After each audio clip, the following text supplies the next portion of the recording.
प्रागट्य हुआ था, उनका जन्म हुआ था। इसीलिए इस एकादशी को सबसे बड़ी एकादशी कहा गया है। इसी दिन एकादशी माता को वरदान भी भगवान नारायण ने प्रदान किया था। इस बार एकादशी तिथि का प्रारंभ 14 एवं 15 नवंबर 2025 शुक्रवार और शनिवार की मध्य रात्रि 12:50 से हो रहा है और एकादशी तिथि का समापन 15 एवं 16 नवंबर यानी शनिवार रविवार की मध्य रात्रि 2:38 पर एकादशी तिथि समाप्त हो जाएगी। सूर्योदय व्यापिनी शुद्ध हरिवासर एकादशी का जो व्रत है वो 15 नवंबर 2025 शनिवार को ही सबको रखना चाहिए। प्रातःकाल ब्रह्म मुहूर्त 4 बजे से व्रत आरंभ होगा, जो कि अगले दिन यानी 16 नवंबर 2025 रविवार की सुबह 7 बजे से लेकर के 9 बजे के बीच में आपको व्रत का पारणा कर लेना चाहिए। यानी दशमी तिथि के सभी नियमों का पालन आपको 14 नवंबर 2025 शुक्रवार को करना है और एकादशी का व्रत 15 नवंबर 2025 शनिवार को करना है तथा व्रत का पारणा 16 नवंबर 2025 रविवार को करना है। विष्णु एकादशी गीता तुलसी विप्र धेनवः असारे दुर्ग संसारे षटपदी मुक्तिदायिनी। भगवान श्री हरि विष्णु जी का पूजन करना, एकादशी का व्रत रखना, गीता जी का पाठ करना, तुलसी जी का पूजन एवं दर्शन करना, ब्राह्मण देवताओं की सेवा करना, उनको दान करना, उनको भोजन करवाना तथा गौ माता की रक्षा और सेवा करना, ये 6 कार्य इस कठिन संसार सागर को पार करने हेतु मोक्षदायक या मुक्तिदायक बताए गए हैं। पूरे एक वर्ष में 24 एकादशी आती है, लेकिन जिस साल अधिक मास या पुरुषोत्तम मास आता है उस साल 2 अधिक एकादशी यानी कुल मिलाकर के उस वर्ष 26 एकादशी आती है। प्रत्येक महीने में 2 बार एकादशी आती है, एक कृष्ण पक्ष में, दूसरी शुक्ल पक्ष में। दोनों ही एकादशियों का भिन्न भिन्न महत्व हमारे धर्म ग्रंथों तथा पुराणों में बताया हुआ है। एकादशी का व्रत भगवान श्री हरि लक्ष्मी नारायण जी का परम प्रिय व्रत है और एकादशी का व्रत करने से मनुष्यों के कई जन्मों के पाप जड़ से नष्ट हो जाते हैं तथा उनके पुण्यों का उदय होता है। जब मनुष्य के जन्म जन्मांतर के पाप नष्ट हो जाते हैं तभी उन्हें सांसारिक और भौतिक सुखों की प्राप्ति होती है। जो भक्तजन माताएं बहनें एकादशी का व्रत करते हैं उनको दशमी तिथि से लेकर के द्वादशी तक कुछ महत्वपूर्ण नियमों का पालन अनिवार्य रूप से करना चाहिए। दशमी के दिन एक समय शुद्ध एवं सात्विक भोजन करें तथा इस दिन चावल, शहद, लहसुन, प्याज, मांस, मदिरा, मसूर की दाल, कटहल की सब्जी का उपयोग नहीं करना चाहिए। दशमी के दिन पराये अन्न अर्थात दूसरे के घर का भोजन नहीं करना चाहिए। ब्रह्मचर्य व्रत का पालन करना चाहिए। एकादशी के दिन सुबह जल्दी उठ करके स्नान करके पूजा अर्चना करके एकादशी व्रत का संकल्प धारण करना चाहिए। जब तुम खुद कोशिश करना बंद कर देते हो तभी भाग्य तुमसे दूर चला जाता है। लोग कहते हैं मेरा भाग्य रुक के एकादशी व्रत का संकल्प धारण करना चाहिए। पद्म पुराण के उत्तरखंड के अध्याय 64 में श्लोक नंबर 34 में लिखा हुआ है, यदि जाने अनजाने में मेरे द्वारा कोई भी त्रुटि हो जाए, गलती हो जाए तो मुझे अबोध बालक जान करके क्षमा कर देना। इस प्रकार आपका एकादशी व्रत आरंभ हो जाएगा। एकादशी के दिन सूर्य भगवान को अर्घ्य प्रदान करें, माता पिता को प्रणाम करें, तुलसी माता का पूजन करें, गौ माता का पूजन करें। किसी को भी अन्न नहीं खाना चाहिए, केवल और केवल फलाहार करें। शुद्ध फलाहार गाय का दूध एवं फल बताए गए हैं। झूठ न बोले, क्रोध न करे, लड़ाई झगड़ा एवं वाद विवाद बिल्कुल न करे। ब्रह्मचर्य व्रत का पालन करना चाहिए। दाढ़ी कटिंग शेविंग नहीं करवाएं, नाखून न काटे, किसी भी मनुष्य का प्राणी का अपमान या अनादर न करे। दिन में सोना नहीं चाहिए, रात्रि में यथासंभव जितना हो सके जागरण करे। पूजन पाठ करके ब्राह्मण देवता के मुख से ही एकादशी व्रत कथा का श्रवण करे, क्योंकि ब्रह्म वाक्य जनार्दन, जब आप ब्राह्मण के मुख से कथा का श्रवण करते हैं तो आपको भगवान नारायण के श्री मुखारविंद से कथा सुनने का पुण्य प्राप्त होता है और कथा सुनने के बाद ब्राह्मण देवता को यथाशक्ति दक्षिणा भी प्रदान करें। शुभ मुहूर्त में एकादशी के अगले दिन ही आपको व्रत का पारणा करना चाहिए। उत्पन्ना एकादशी के दिन सुबह स्नान करने के बाद, व्रत का संकल्प करने के बाद श्री हरि विष्णु का पूजन किया जाता है और भगवान विष्णु को साक्षी मान करके केले के वृक्ष की पूजा भी करना चाहिए। पूजा करते हुए उन्हें पीले फल, पीले पुष्प, तुलसी दल और पंचामृत समर्पित किया जाता है तथा एकादशी के दिन श्री विष्णु सहस्त्र नाम का पाठ भी किया जाता है। जो मनुष्य भगवान विष्णु का विधि विधान से इस दिन पूजा करते हैं उनके सारे पाप नष्ट हो जाते हैं। उत्पन्ना एकादशी के दिन माता एकादशी का जन्म हुआ है, प्रागट्य हुआ है, इसलिए इस दिन मां एकादशी की भी पूजा करना अत्यंत पुण्यदायक माना जाता है। इसके साथ ही जो कोई भी इस दिन देवी एकादशी की पूजा करता है उसे अपने पिछले पापों से, दोषों से छुटकारा मिल जाता है। इसके अलावा यह भी बताया गया है कि आप ये व्रत रखते हैं तो आपको मोक्ष प्राप्त होगा। इस दिन दान करने पर 1000 गायों के दान से अधिक पुण्य प्राप्त होता है। इससे बड़ा कोई भी पुण्य नहीं है। मार्गशीर्ष माह के कृष्ण पक्ष की एकादशी को उत्पन्ना एकादशी या उत्पत्ति एकादशी के नाम से जाना जाता है। इस बार एकादशी तिथि का प्रारंभ 14 एवं 15 नवंबर 2025 शुक्रवार एवं शनिवार की रात 12:50 से हो रहा है और एकादशी तिथि का समापन 15 एवं 16 नवंबर 2025 शनिवार रविवार की रात को 2:38 पर होगा। अतः उत्पन्ना एकादशी का व्रत 15 नवंबर 2025 शनिवार को ही सबको रखना है। सुबह 4 बजे से व्रत आरंभ हो जाएगा, जो कि अगले दिन यानी 16 नवंबर 2025 रविवार की सुबह 7 बजे से 9 बजे के बीच में आपको व्रत का पारणा कर लेना चाहिए। अब हम आप सभी को उत्पन्ना एकादशी की दिव्य और ज्ञानमयी कथा सुनाने जा रहे हैं। गुरुर्ब्रह्मा गुरुर्विष्णु गुरुर्देवो महेश्वरा गुरु साक्षात् परब्रह्म तस्मै श्री गुरुवे नमः। कृष्णाय वासुदेवाय हरये परमात्मने प्रणतः क्लेशनाशाय गोविंदाय नमो नमः। वरः पीडं नटवरवपुः कर्णयोः कर्णिकारं बिभ्रद्वास कनककपीशं वैजयन्तीं च मालां रन्ध्रान् वेणोर्धरसुधया पूरयन् गोपवृन्दैः वृन्दारण्यं सपदरमणं प्राविशत गीत कीर्तिः। जय जय श्री राधा रमण, जय जय नवल किशोर, जय गोपी चित चोर प्रभु, जय जय माखन चोर। मात मेरी श्री राधिका, पिता मेरे घनश्याम, इन दोनों के चरणन में मेरा बारंबार प्रणाम। मोहिनी मूरत श्याम की वो मन रही समाय, जो मेहंदी के पात में लाली रही समाय। धन यौवन एक दिन उड़ जाएंगे जैसे उड़े कपूर, मन मूरख तू राम भज क्यों चाटे जगधूर। राम कृष्ण दो एक है अंतर नहीं निमेष, इनके नयन गंभीर है उनके चपल विशेष। बोलिए श्री लक्ष्मी नारायण भगवान की जय। उत्पन्ना एकादशी व्रत कथा के संदर्भ में बताया गया है कि एक समय की बात है, सूत जी महाराज कहने लगे कि हे ऋषियों, इस व्रत का वृत्तांत और उत्पत्ति प्राचीन काल में भगवान कृष्ण ने अपने परम भक्त युधिष्ठिर को सुनाई थी, वही मैं तुम्हें सुनाने जा रहा हूं। एक समय राजा युधिष्ठिर ने भगवान से प्रश्न किया कि हे प्रभु, मार्गशीर्ष माह के कृष्ण पक्ष की एकादशी व्रत की विधि क्या है और उसका फल क्या प्राप्त होता है तथा इस दिन किस प्रकार से क्रिया की जाती है, आप कृपा करके मुझे सुनाइए। यह वचन सुनकर के भगवान कृष्ण कहने लगे कि हे राजन, मैं तुमसे एकादशी व्रत का महात्म्य कहने जा रहा हूं। सर्वप्रथम हेमंत ऋतु में मार्गशीर्ष माह के कृष्ण पक्ष की एकादशी से इस व्रत को आरंभ किया जाता है। दशमी को सायंकाल भोजन के बाद अच्छी प्रकार से दातुन करें ताकि अन्न का अंश मुंह में न रह जाए। रात्रि को भोजन कदापि न करे, अधिक नहीं बोलना चाहिए। एकादशी के दिन प्रातःकाल 4 बजे तक उठ करके पहले व्रत का संकल्प करें और उसके बाद सभी नित्य क्रिया से निवृत्त होकर के आपको एकादशी का व्रत करना चाहिए। चोर, पाखंडी, परिस्त्रीगामी, निंदक, मिथ्याभाषी तथा किसी भी प्रकार के पापी से वार्तालाप बिल्कुल न करें। स्नान के बाद धूप दीप नैवेद्य आदि से 16 प्रकार से भगवान का पूजन अर्चन करें। रात को दीप दान करें। रात्रि में सोना या प्रसंग नहीं करना चाहिए।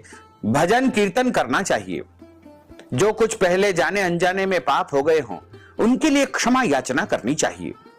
धर्मात्मा पुरुषों को भगवान कृष्ण की प्रसन्नता के लिए दोनों पक्ष यानी कृष्ण पक्ष, शुक्ल पक्ष दोनों ही एकादशियों को समान भाव से समझ करके व्रत करना चाहिए। जो मनुष्य इस विधि से एकादशी का व्रत करते हैं उन्हें शंखोद्धार तीर्थ में स्नान करके भगवान के दर्शन करने से जो फल प्राप्त होता है वह एकादशी व्रत के 16वें भाग के समान नहीं है। व्यतिपात के दिन दान देने का लाख गुना फल होता है। संक्रांति से 4 लाख गुना, तथा सूर्य एवं चंद्र ग्रहण में स्नान दान से जो पुण्य प्राप्त होता है, वही पुण्य एकादशी के दिन व्रत करने से मनुष्य को सहज ही मिल जाता है।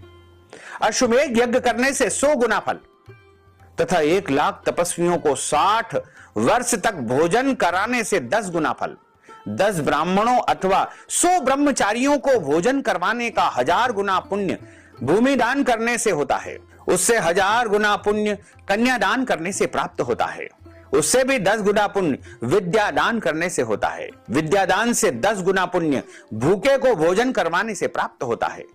अन्नदान के समान इस संसार में कोई भी ऐसा कार्य नहीं है जिससे देवता और पितर दोनों तृप्त होते हों, परंतु एकादशी व्रत का पुण्य सबसे अधिक बताया गया है। हजारों यज्ञों से भी अधिक इसका फल प्राप्त होता है। इस व्रत का प्रभाव देवताओं को भी दुर्लभ है। रात्रि को भोजन करने वाले को उपवास का आधा फल मिलता है और दिन में 1 बार भोजन करने वाले को भी आधा ही फल प्राप्त होता है, जबकि फलाहार करके निर्जला व्रत रखने वाले का महात्म्य तो देवता भी वर्णन नहीं कर सकते हैं। ऊपर का जो कवर है ना, उससे आप अंदर का प्रोडक्ट्स देख सकते हो। लिंक्स के लिए जाकर मेरा कम्युनिटी पोस्ट चेक कर सकते हो। You didn't get it? कैसे? आलू, एवोकाडो, अकबर, एप्पल। देवता भी वर्णन नहीं कर सकते हैं। युधिष्ठिर कहने लगे कि हे भगवान, आपने हजारों यज्ञ और लाख गोदानों को भी एकादशी व्रत के बराबर नहीं बताया है, सो यह तिथि सब तिथियों से उत्तम कैसे हुई, यह भी मुझे बताइए। भगवान कहने लगे कि हे युधिष्ठिर, सतयुग में मुर नाम का दैत्य उत्पन्न हुआ। वह बड़ा बलवान और भयानक था। उस प्रचंड दैत्य ने इंद्र, आदित्य, वसु, वायु, अग्नि आदि समस्त देवताओं को पराजित करके भगा दिया। तब इंद्र सहित सभी देवताओं ने भयभीत होकर के भगवान शिव से सारा वृत्तांत कहा और बोले कि हे कैलाशपति, मुर दैत्य से भयभीत होकर के सब देवता मृत्यु लोक में भ्रमण कर रहे हैं। तब भगवान शिव ने कहा कि हे देवताओं, तीनों लोकों के स्वामी, भक्तों के दुखों को नाश करने वाले भगवान विष्णु की शरण में जाओ, वे ही तुम्हारे दुखों को दूर कर सकते हैं। शिव जी के ऐसे वचन को सुनकर के सभी देवता क्षीर सागर में पहुंचे। वह भगवान को शयन करते देख करके हाथ जोड़ करके उनकी स्तुति करने लगे। हे देवताओं द्वारा स्तुति करने योग्य प्रभु, आपको बारंबार प्रणाम करते हैं, नमस्कार करते हैं। देवताओं की रक्षा करने वाले मधुसूदन, आपको नमस्कार है। आप हमारी रक्षा करें। दैत्यों से भयभीत होकर हम आपकी शरण में आए हुए हैं। और हे प्रभु, हम आपको बारंबार नमन करते हैं, प्रणाम करते हैं। आप इस संसार के कर्ता, माता पिता, उत्पत्ति और पालन करता है तथा संहार करने वाले भी आप है। सबको शांति देने वाले भी आप है। आकाश और पाताल भी आप है। सबके पितामह ब्रह्मा, सूर्य, चंद्र, अग्नि, सामग्री, होम, आहुति, मंत्र, तंत्र, यंत्र, जप, यजमान, यज्ञ, कर्म, कर्ता, भोक्ता, सभी कुछ आप हो। आप सर्वव्यापक है। आपके सिवा तीनों लोकों में चर तथा अचर कुछ भी नहीं है। हे भगवान, दैत्यों ने हमको जीत करके स्वर्ग से भ्रष्ट कर दिया है और हम सब देवता इधर उधर भागे भागे फिर रहे हैं। आप उन दैत्यों से हम सबकी रक्षा करें। इंद्र के ऐसे वचन को सुनकर के भगवान विष्णु कहने लगे कि हे इंद्र, ऐसे मायावी दैत्य कौन है जिसने सब देवताओं को जीत लिया है? उसका नाम क्या है? उसमें बल कितना है और किसके आश्रय में है तथा उसका स्थान कहां है? यह सब मुझे कहो। भगवान के ऐसे वचन को सुनकर के इंद्र बोले कि भगवान, प्राचीन समय में एक नाड़ी जंग नामक राक्षस था। उसके महापराक्रमी और लोक विख्यात मुर नाम का एक पुत्र उत्पन्न हुआ। उसकी चंद्रावती नाम की नगरी है। उसी ने सब देवताओं को स्वर्ग से निकाल करके वहां अपना अधिकार जमा लिया है। उसने इंद्र, अग्नि, वरुण, यम, वायु, ईश, चंद्रमा, नैरथ आदि सबके स्थान पर अपना अधिकार, अपना प्रभुत्व जमा लिया है। सूर्य बनकर के स्वयं ही प्रकाश करता है, स्वयं ही बादल बनकर के मेघ बन बैठा है और सबसे अजय है। हे असुर निकंदन, उस दुष्ट को मार करके देवताओं को अजय बनाइए। यह वचन सुनकर के भगवान ने कहा कि हे देवताओं, मैं शीघ्र ही उसका संहार करूंगा। तुम सब चंद्रावती नगरी को जाओ। इस प्रकार कह करके भगवान सहित सभी देवताओं ने चंद्रावती नगरी की ओर प्रस्थान किया। उस समय दैत्य मुर सेना सहित युद्ध भूमि में गरज रहा था। उसकी भयानक गर्जना को सुनकर के सभी देवता भय के मारे चारों दिशाओं में भागने लगे। जब स्वयं भगवान रणभूमि में आए तो दैत्य उन पर भी अस्त्र शस्त्र आयुध दौड़ाने लगा और उनके पीछे दौड़ने लगा। भगवान ने उन्हें सर्प के समान अपने बाणों से बीन डाला। बहुत से दैत्य मारे गए, केवल मुर बचा। वह अविचल भाव से भगवान के साथ युद्ध करता रहा। भगवान जो भी तीक्ष्ण बाण चलाते वह उसके लिए पुष्प सिद्ध होता था। उसका शरीर छिन्न भिन्न हो गया, किंतु वह लगातार युद्ध करता रहा। भगवान और दैत्य के बीच में मल्ल युद्ध हुआ। 10,000 वर्ष तक उनका युद्ध लगातार चलता रहा, किंतु मूर दैत्य हारा नहीं, थका नहीं। अंत तो गत्वा थक करके भगवान बद्रिकाश्रम चले गए। वहां हेमवती नामक सुंदर गुफा थी। उसमें विश्राम करने के लिए भगवान उसके अंदर प्रवेश कर गए। वह गुफा 12 योजन लंबी थी और उसका एक ही द्वार था। विष्णु भगवान वहां योग निद्रा की गोद में सो गए। मुर नामक राक्षस भी पीछे पीछे आ गया और भगवान को सोया देख करके मारने को तैयार हुआ। तभी भगवान के शरीर से उज्जवल कांतिमय रूप वाली एक देवी प्रकट हुई। उन देवी ने राक्षस मुर को ललकारा, युद्ध किया और उसे तत्काल ही मौत के घाट उतार दिया। श्रीहरि जब योग निद्रा की गोद से उठे तो सब बातों को जान करके उस देवी से कहा कि आपका जन्म एकादशी के दिन हुआ है, अतः आप उत्पन्ना एकादशी के नाम से पूजित होगी। आपके भक्त वही होंगे जो मेरे भक्त होंगे। जो भक्त प्रत्येक एकादशी का व्रत करेगा उसे करोड़ों करोड़ों जन्म के पुण्य प्राप्त हो जाएंगे और उसके करोड़ों करोड़ों जन्म के पाप नष्ट हो जाएंगे। तो हे एकादशी, आज आपने प्रकट होकर के और उस राक्षस का संहार किया है, इसलिए मैं वरदान देता हूं कि आप इस संसार में मेरे समान सदैव पूजित रहोगी।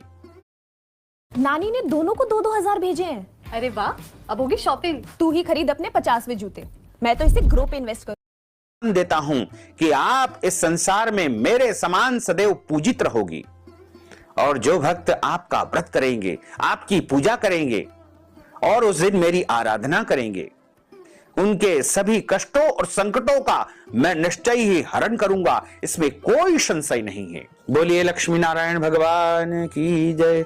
अच्युतम केशवम राम नारायणम कृष्ण दामोदरम वासुदेवम हरे श्रीधरम माधवम गोपिका वल्लभम श्री जानकी नायकम श्री रामचंद्रम भजे जानकी मनोहरम सर्वलोक नायकम श्री शंकरादि सेवितम पुण्य नाम कीर्तनम श्री राम राम राम राम राम नाम तायकम रामा कृष्णा वासुदेवा भक्ति मुक्तिदायकम रामा कृष्णा वासुदेवा भक्ति मुक्तिदायकम। अब हम सभी मिलकर के प्रभु की आरती का गायन करेंगे। ओम जय जगदीश हरे स्वामी जय जगदीश हरे भक्त जनों के संकट दास जनों के संकट क्षण में दूर करे। ओम जय जगदीश हरे जो ध्यावे फल पावे दुख बिन से मन का स्वामी दुख बिन से मन का सुख संपत्ति घर आवे कष्ट मिटे तन का। ओम जय जगदीश हरे माता पिता तुम मेरे शरण गहूं में किसकी स्वामी शरण गहूं में किसकी तुम बिना और न दूजा प्रभु बिना और न दूजा आस करूं मैं किसकी। ओम जय जगदीश हरे तुम पूर्ण परमात्मा तुम अंतरयामी स्वामी तुम अंतरयामी पर ब्रह्म परमेश्वर तुम सबके स्वामी। ओम जय जगदीश हरे तुम करुणा के सागर तुम पालन करता स्वामी तुम पालन करता मैं सेवक तुम स्वामी कृपा करो भरता। ओम जय जगदीश हरे तुम हो एक अगोचर सबके प्राणपति स्वामी सबके प्राणपति किस विध मिलहु दयामय तुमको मैं सुमति। ओम जय जगदीश हरे दीन बंधु दुख हरता तुम रक्षक मेरे स्वामी तुम ठाकुर मेरे अपने हाथ उठाओ अपनी शरण लगाओ द्वार पड़ा तेरे। ओम जय जगदीश हरे विषय विकार मिटाओ पाप हरो देवा।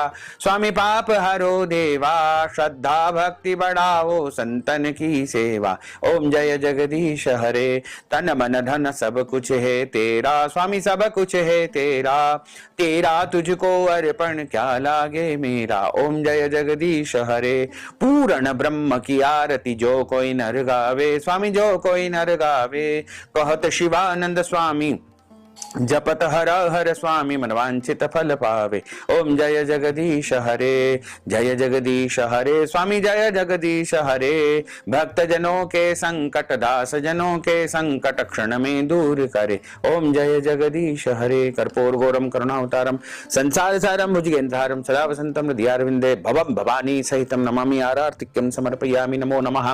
हरि ओम वा यज्ञेन यज्ञमय जंत देवास्तानि धर्माणि प्रपन्यासनते हनाकं महिमानः सचन्त्र पूर्वे साध्याः सन्ति देवाः।